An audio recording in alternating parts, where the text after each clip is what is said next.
Hey guys, welcome back to Ashley's Homestead Adventures. And today we have a lot of new people here, and so I thought that it would be a really good idea to go through and show you what we are growing as far as animals here. For some of you, this may not be the video that you want to watch. This video is going to be based off of our meat production. And so if there are some of you here that are sensitive to learning or knowing the animals that are going to be butchered on our farm, this is not your video. This is not a cutesy, spoil the animals, fun, cute animals video. This is the cute animals, and this is how we spoil our food. But this is a video based off of our meat food and the meat food that we grow on our farm. So come along with me and I'm going to show you what we are growing here on the farm in our meat production.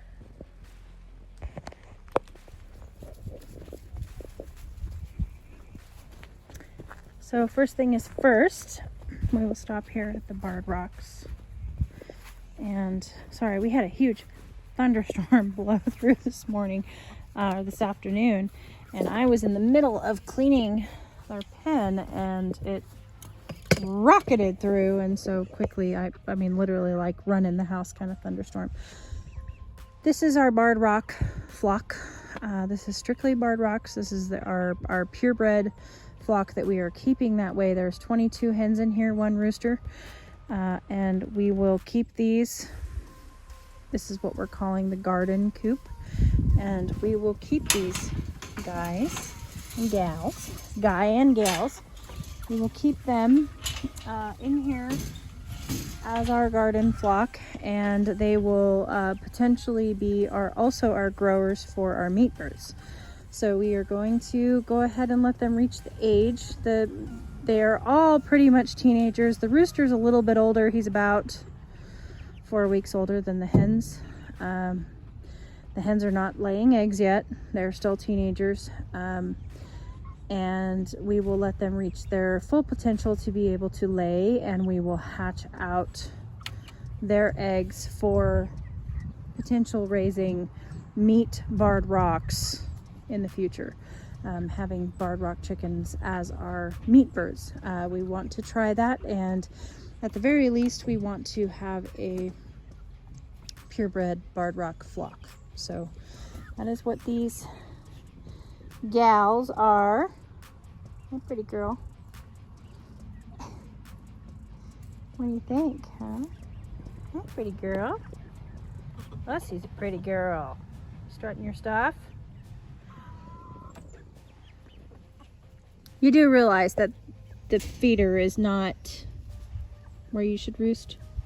Do you know that? Okay, good. I'm glad you know. We are hopefully going to grow lots of food off of this coop.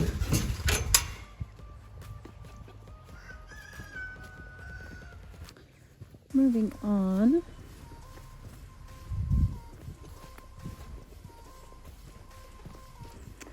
We have our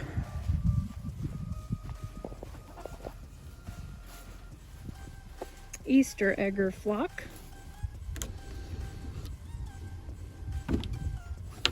And this is full of blue laced red Wyandottes.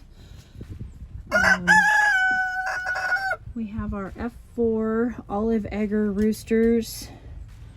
We have some blue olive egger girls here. There is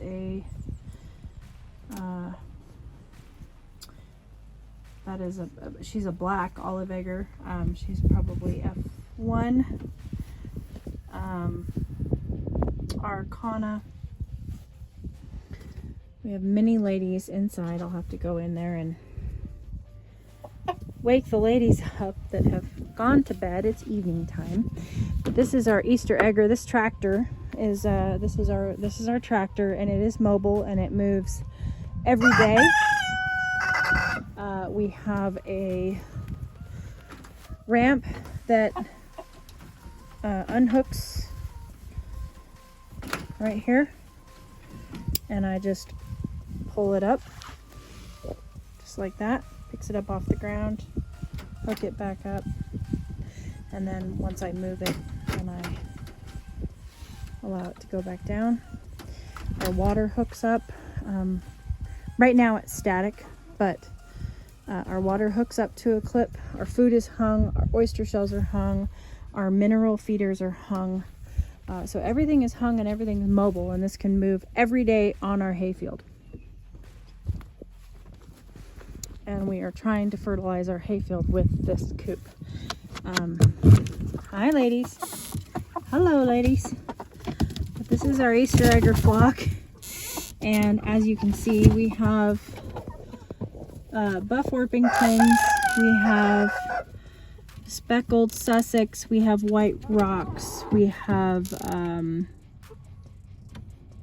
cinnamons, we have Barnvelders, we have all sorts of heavy mixed breeds, as well as some very high quality, which the high quality Easter eggers, olive eggers are outside. You already met them outside. But the rest of these were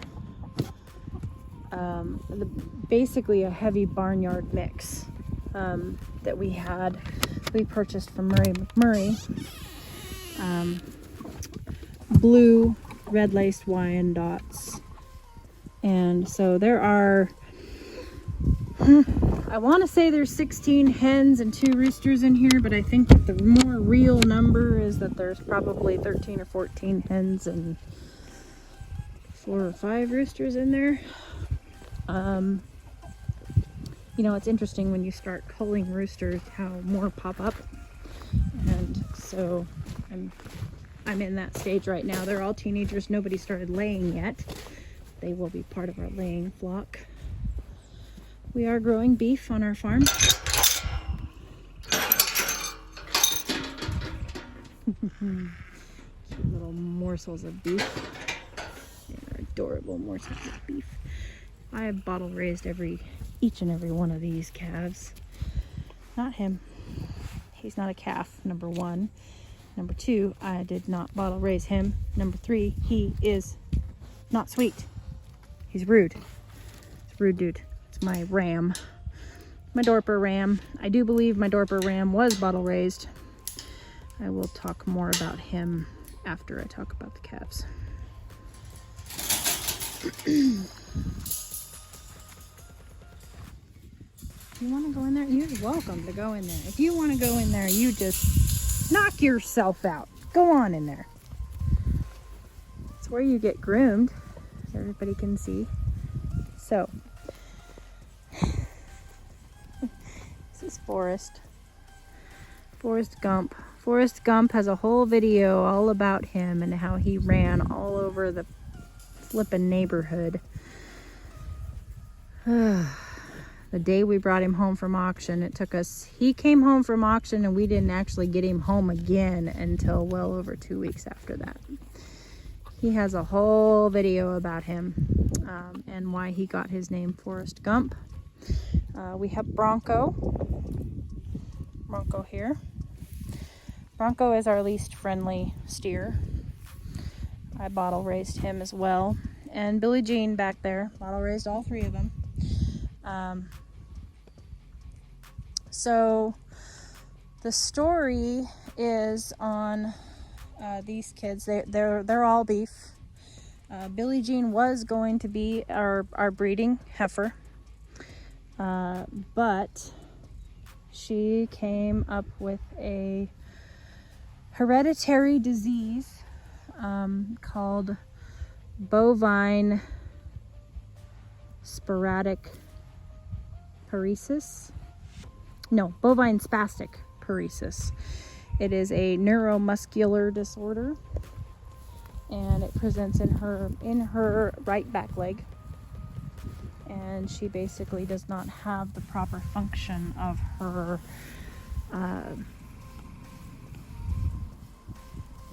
this muscle here.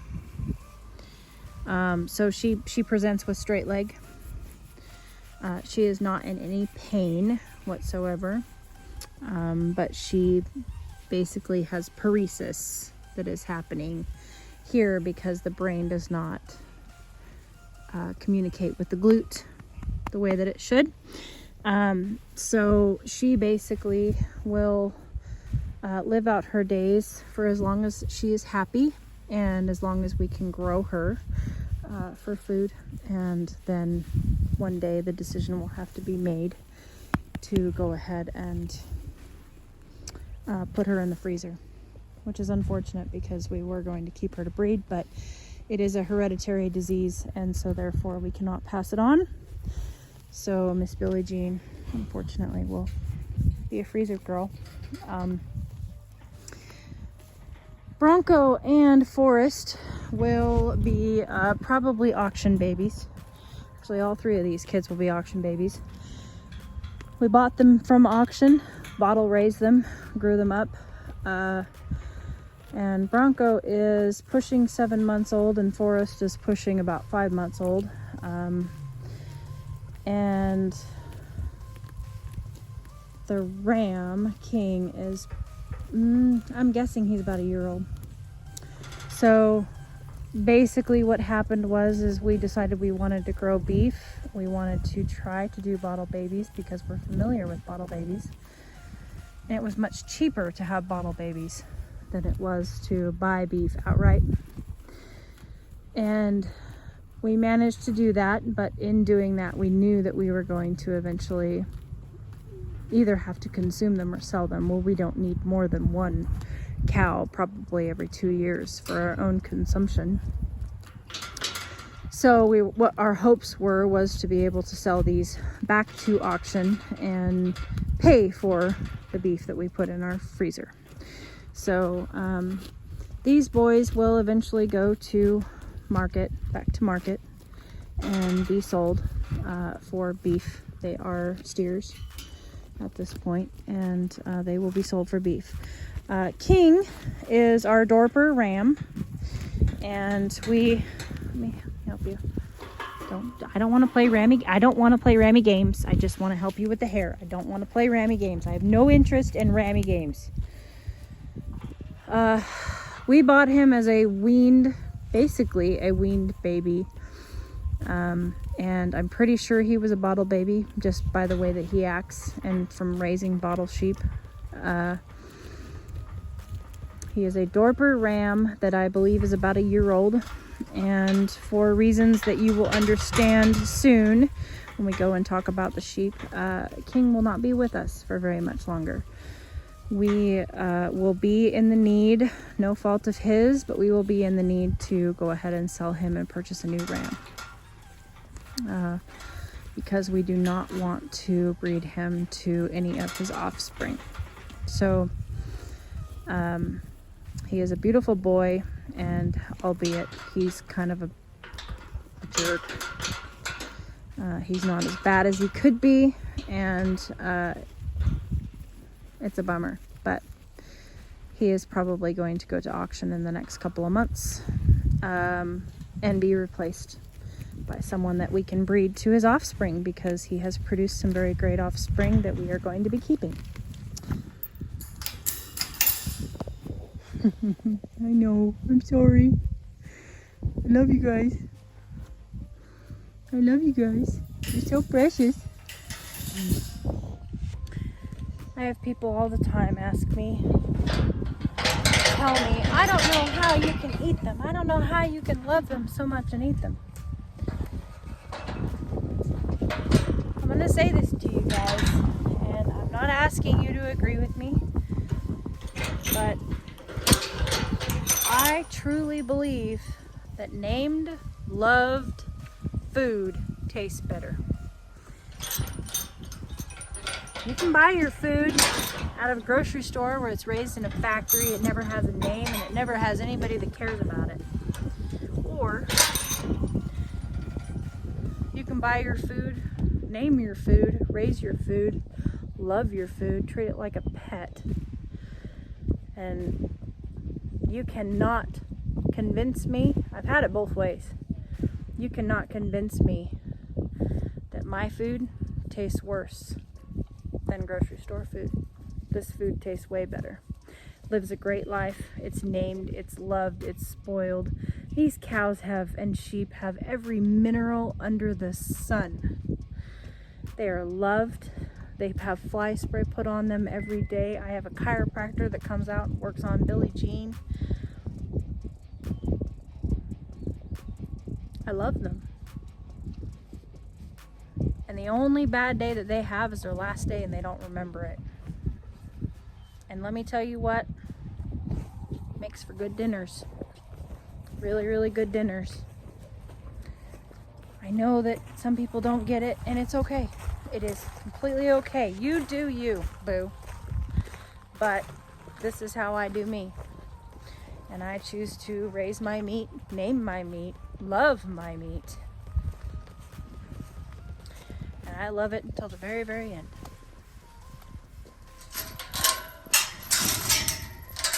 So, we're walking in the dark barn here. Hi, Arr!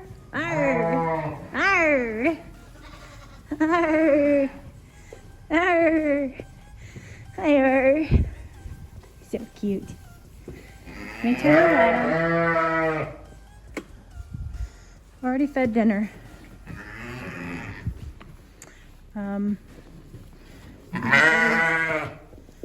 Knows that we have. I don't really want to go in there. I need a bucket. Let me get a bucket. Spoiled. That's what you are. You're spoiled. Watch out.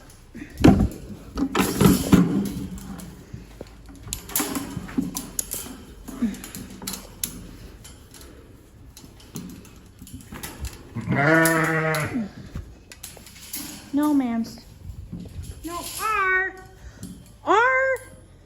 R. R. R.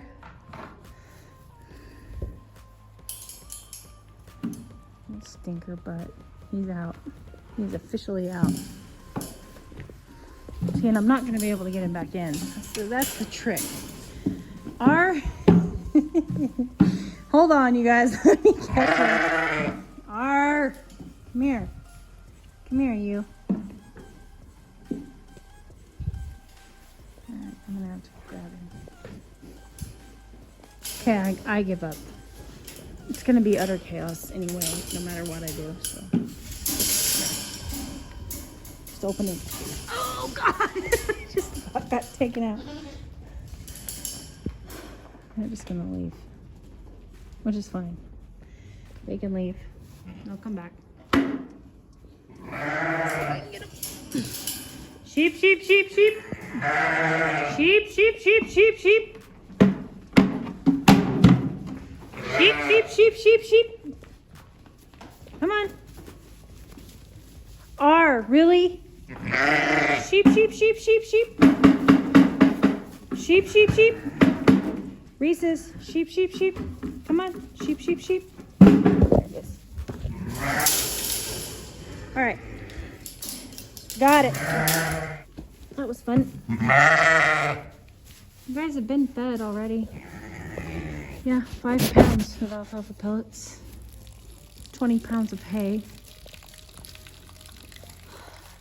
So, these are my sheep. Hello, R. Hello, R. Hello, you cutie patootie. Hello, Hansel. So these are my sheep, my females and babies, my ewes. We have this is Vanilla here.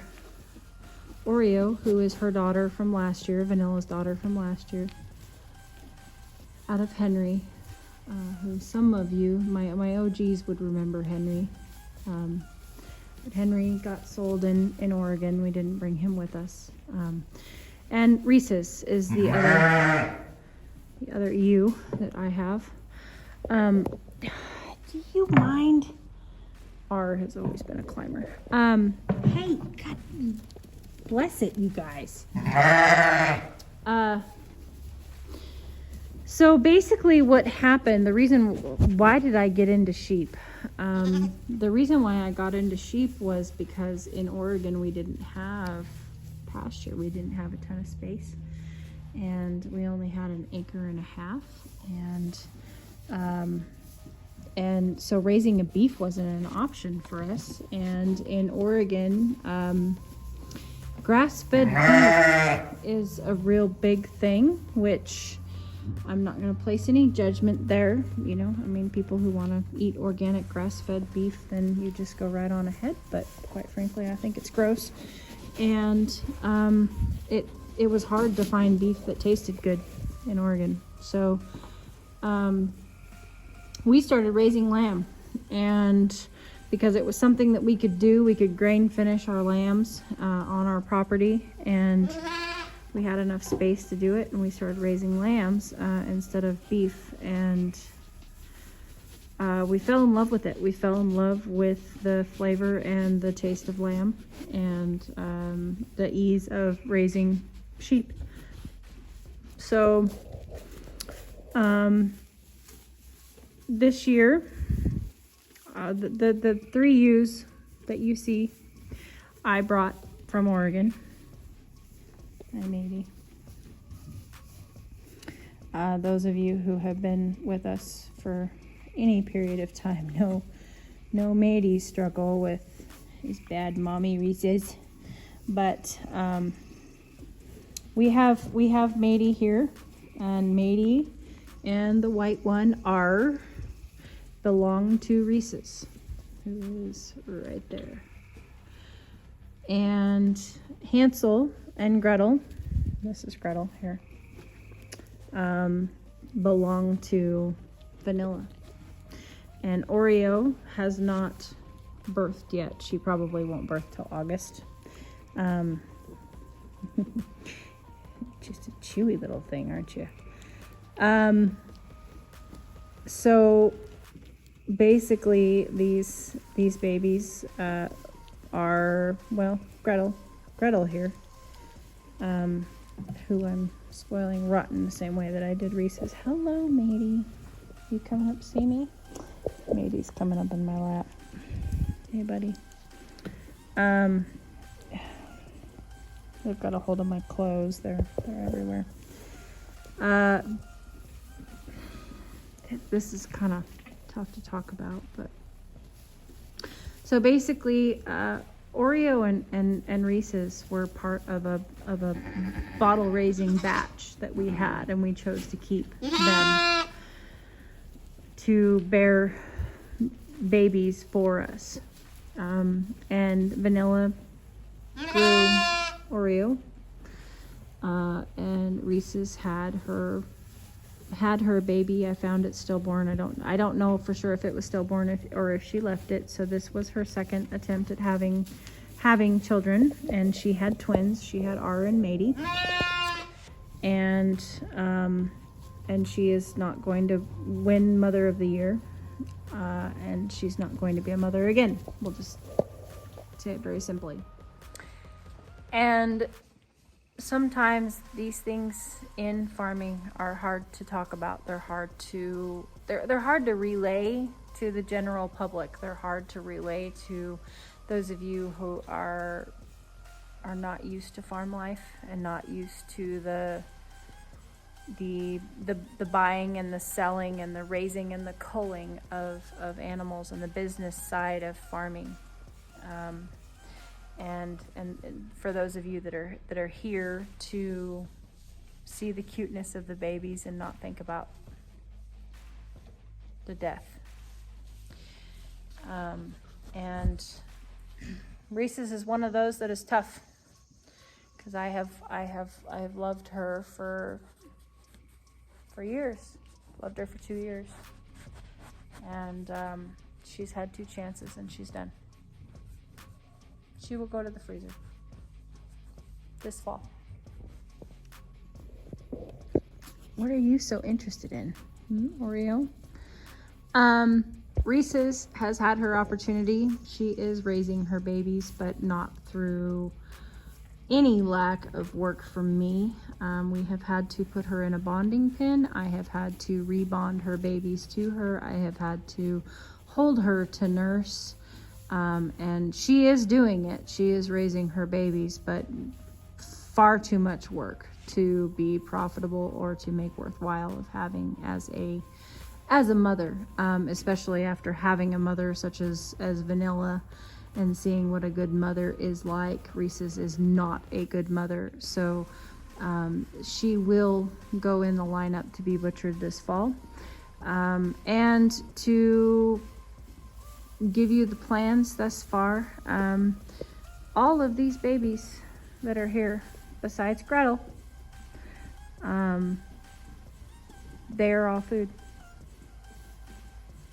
So R and Matey are food. They will be raised up till they're 6 to 8 months old. They will be eaten. And Hansel, the boy, he is food. Gretel, we will keep Gretel. She will be our breeder to replace Reese's, and Reese's will turn into dog food. We don't eat mutton here on our farm, and so Reese's will turn into dog food, and then we will raise up Gretel, and she will be our replacement for Reese's. Your teeth are getting sharp, baby. So that is our story about our sheep, and that is what we are doing with our sheep and how we are raising our sheep. These babies will be on these mamas until they are 3 to 4 months old, and we will wean them. And they will start at about 5 months old, 6 months old. They will start their grow out process, their finishing process, and they will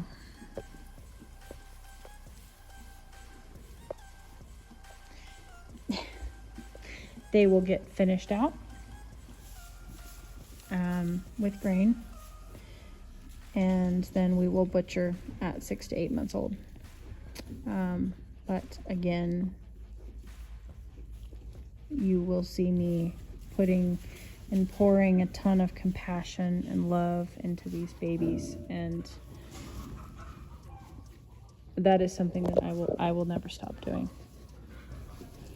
I will continue to love my food and adore my food in its living form and give it the best life that is absolutely possible while it is here on earth. I will forever continue to do that. Hi, matey. Yes. You're kind of needy these days. What is up with you? You've always been kind of the distant one. What are you doing over here with a pack of babies just asking for lovin's, huh? What's up with you? You've always been kind of the standoffish girl, and now here you are wanting some lovin's, huh? What's up with that? What? What's up with you, baby girl? Huh? Am I in your spot? Is that your problem? Am I in your corner? In your spot?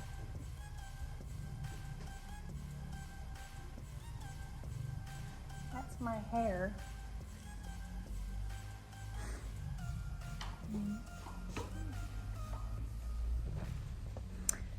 Oh.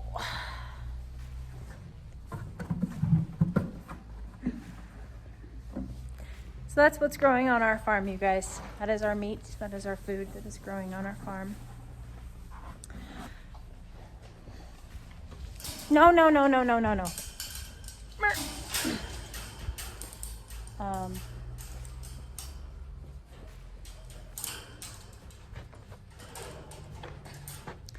I have people ask me all the time and they wonder about, what I'm growing for food. What who's staying, who's going, and truth be told, that that does change. You know, I mean, we have a plan. You know, we always try to have a plan as far as who's staying, who's going. But, you know, in the case of the sheep, that changes drastically, because obviously with Reese's not being a good mother, we will now butcher Reese's, keep Gretel, she will not be meat, and King will have to go off to auction, and we will have to get a new ram in so that we have a new ram to breed Gretel, who is his daughter. So one bad mom changes the entire dynamic of the farm. And and that's just how it goes. So I hope that you guys enjoyed learning about the animals of our farm, learning their names, and learning about why and how we think around here, and the reason why sometimes it feels an awful lot like a sanctuary around here, and why oftentimes it feels like all we're doing is just loving and spoiling the animals. And in reality, you're thinking, but she claims she's a homestead. We are a homestead, and we do love our animals immensely, and we do spoil them rotten. I'll admit it. Even the local